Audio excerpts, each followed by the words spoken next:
recently there was a small but quite consequential security issue here when we lost some people in this county, I think just slightly over a week ago.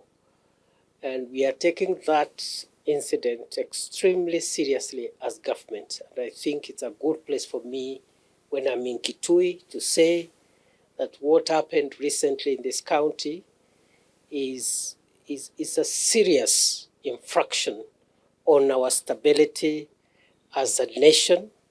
We are taking every effort to make sure that those who are responsible for the death of quite a number of Kenyans, we take action.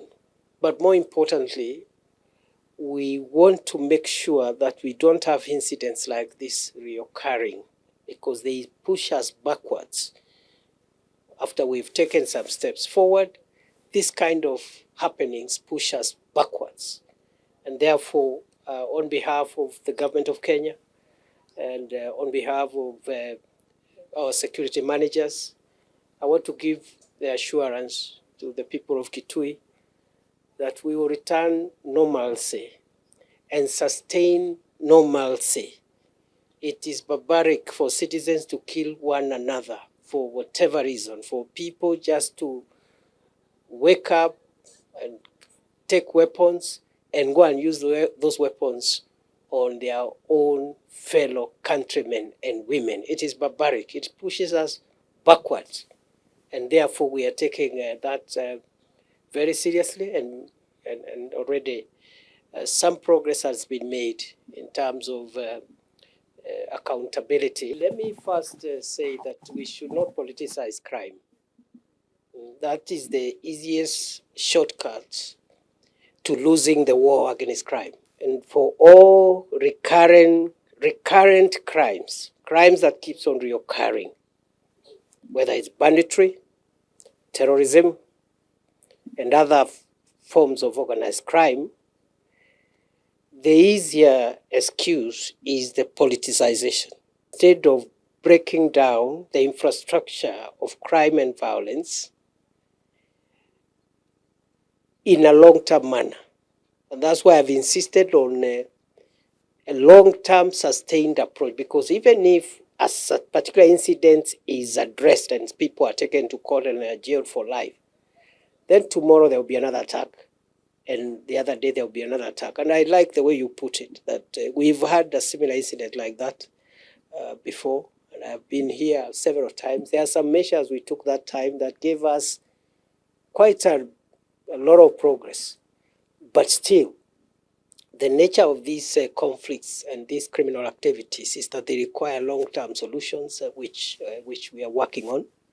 And the same way we have been able to suppress banditry significantly, the same way we have been able to suppress terrorism in the Boni Enclave, northern Kenya for a while.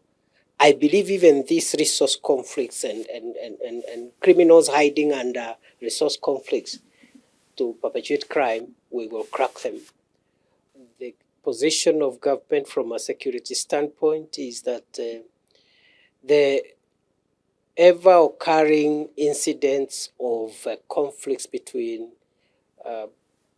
pastoralists, farmers, and other resource issues that bring this kind of incidents, we must find a permanent solution. And I don't think anybody has a right to graze another person's crops to save their livestock from death. As much as saving livestock from death is a legitimate objective, it cannot be used as a basis of violating the property rights of other people.